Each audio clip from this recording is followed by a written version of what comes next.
Hunter's accident. Biden Verdict Bulletin. Published June 12, 2024 by Zachary Newell. Hunter Biden was convicted yesterday on 3 felony charges related to his 2018 purchase of a revolver, where he falsely claimed on a federal gun form that he was not using drugs. The prosecution's case included testimonies from Hunter's ex-wife, ex-girlfriend, and Hallie Biden, who testified that she discarded the gun due to safety concerns. The defense called witnesses, including Hunter's daughter Naomi, who testified about his condition during that time. Jurors quickly reached their verdict, and Hunter showed little emotion as it was read. The date of his sentencing hasn't yet been scheduled, but will happen no later than October 9th.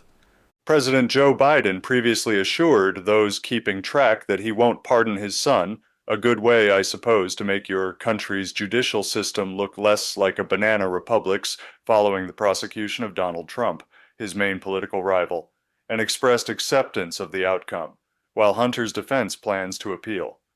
Hunter faces up to 25 years in prison, but as a first-time offender, he is unlikely to receive the maximum sentence. This conviction comes amid a politically charged climate, with Trump also facing legal challenges in an election year. Hunter's criminal charges first appeared in our coverage last July, focusing on the plea bargain for tax and gun crimes then available to him, and staging him as a symbol for how America's imperialist oligarchs will remain unaccountable. We then estimated him likely to receive lenient treatment due to his connections and wealth, despite being charged with a felony, illustrating that the U.S. legal system disproportionately favors the wealthy elite, thereby illustrating how capitalist republics produce political corruption and highlighting the pervasive inequities and lack of accountability endemic to U.S. institutions. However, our 2023 retrospective reported a few developments to make us consider changing our tune, with the presiding judge having rejected the plea deal, leading to the appointment of a special counsel as prosecutor, followed by 9 additional tax crime charges, including 3 felonies, against Hunter later that year for failing to pay at least $1.4 million in income taxes from 2016 to 2019, despite earning over $7 million during that period. His legal team's efforts to dismiss the charges were rejected, and the trial is now set for the 5th of September.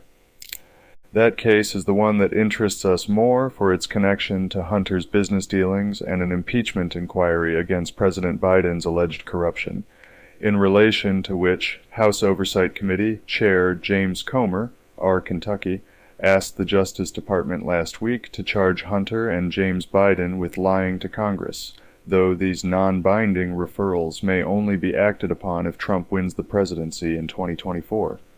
They accused the president's son and brother of making false statements to hinder the investigation into their foreign business dealings, which purportedly involved the politician during his vice presidency. Key allegations include James denying President Biden's meeting with business associate Tony Bobulinski, despite Hunter's testimony confirming it, and Hunter distancing himself from a company he co-owned that received substantial funds from a Russian billionaire. Evidence suggests President Biden interacted with his relative's business partners, contrary to his claims, though at present the Republicans lack the votes to impeach President Biden without definitive evidence of criminal or impeachable conduct. 10% for the big guy seems not to meet the standard. Nonetheless, Comer insists this is only the beginning. Though President Biden has consistently denied involvement in his family's business dealings, scrutiny reveals that several of his aides and advisors have been intertwined with these activities, as Politico reported earlier this month.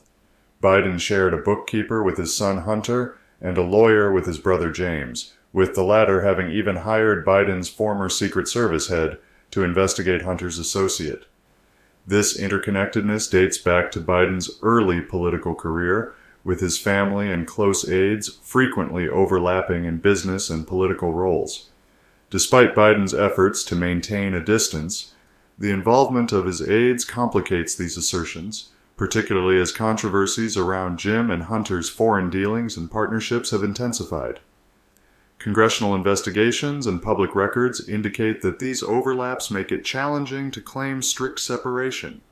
While Biden's aides and relatives maintain that their business interactions were independent of the president, the ongoing scrutiny and revelations continue to raise questions about the true extent of these connections, as they well should, according to the House Oversight Committee's The Bidens Influence Peddling Timeline. The Bidens and their associates received over $20 million from various foreign entities, and, as Comer releases direct monthly payments to Joe Biden from Hunter Biden's business entity adds, Hunter's business entity, Owasco PC, made direct monthly payments to his father, indicating that the current president benefited from his son's foreign business activities.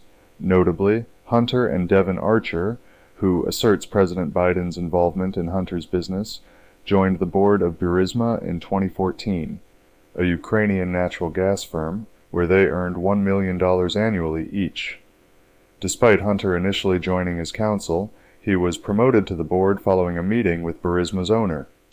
Amid escalating pressures, they reportedly contacted D.C. after a 2015 board meeting. Burisma's owner, Mykola Zlochevsky, later faced bribery charges in Ukraine for attempting to halt an investigation into the company. Payments from Ukraine to the Bidens and their associates totaled $6.5 million. This whole saga is the reason I said in an interview recorded on February 12th, I really wish that he weren't senile so that we could see him hanged.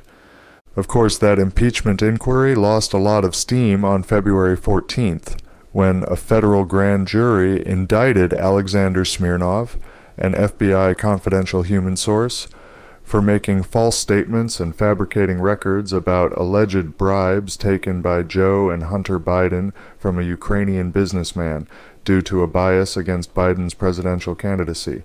Comer emphasized that the impeachment inquiry into President Biden over his family's foreign business dealings is unrelated to these discredited bribery allegations, presumably since the aforementioned timeline also describes $8 million in payments from Chinese entities. Still, it's hard to believe Comer can't make it stick with Biden and Ukraine. We're talking about a man who appeared on video in 2016 bragging about his success in convincing the Ukrainian president to dismiss a prosecutor investigating the company with his son on its board. So, what gives? Of course, I can't say for sure. Nonetheless, I mentioned parenthetically above how President Biden's well-publicized choice not to pardon his son would divert attention from the political prosecution of his chief opponent. Maybe, in this case, Congress can't risk it if the American public takes too close a look at the U.S. imperial project in Ukraine.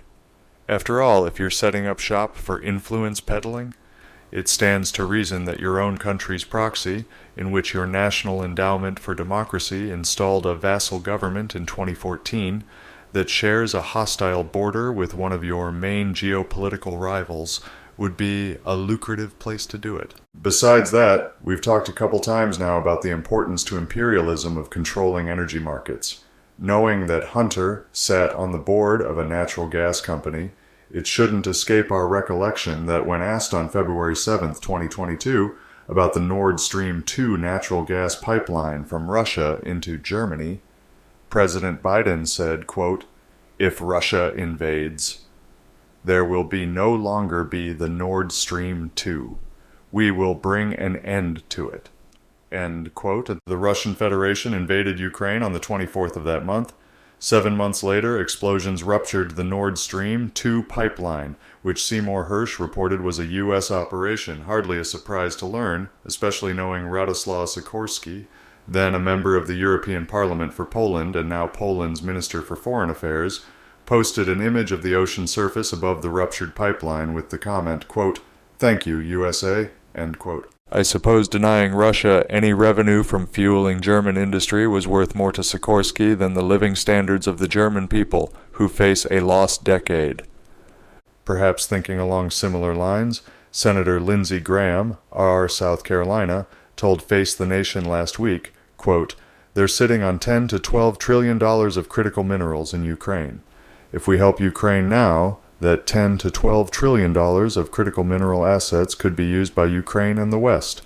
To give Putin $10 or $12 trillion of critical minerals that he will share with China is ridiculous," end quote, speaking here to the imperialist strategy of controlling energy markets as it related to critical minerals rather than to fossil fuels.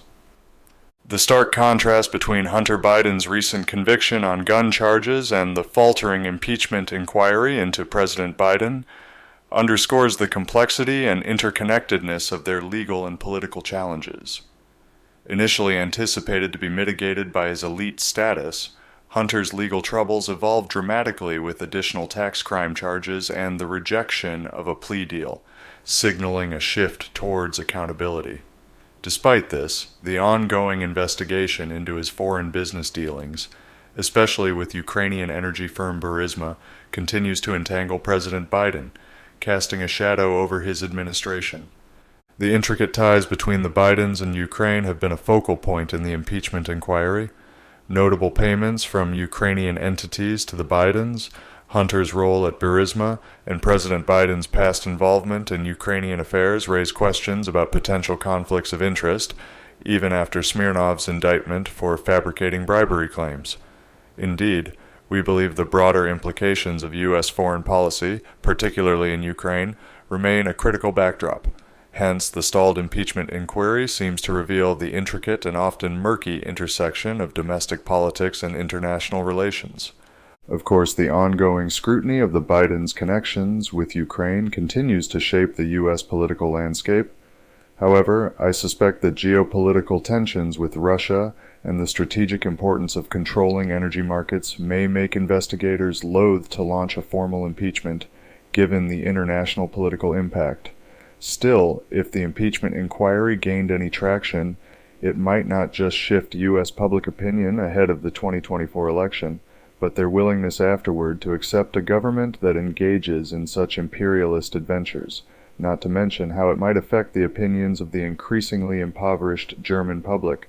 We had a bit of a surprise with the rejection of Hunter's plea deal, so who knows what will happen, but we'll have to wait to see.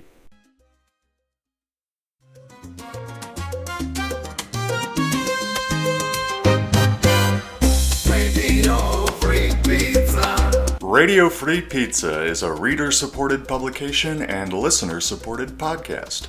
To see all our work, visit www.radiofreepizza.com or search for Radio Free Pizza on all your favorite social media and podcast platforms. You might even find a button to click that says subscribe. And if you're really lucky, it will let you leave a review. Otherwise, just share a link with your friends or on social media. Thanks for your support. Radio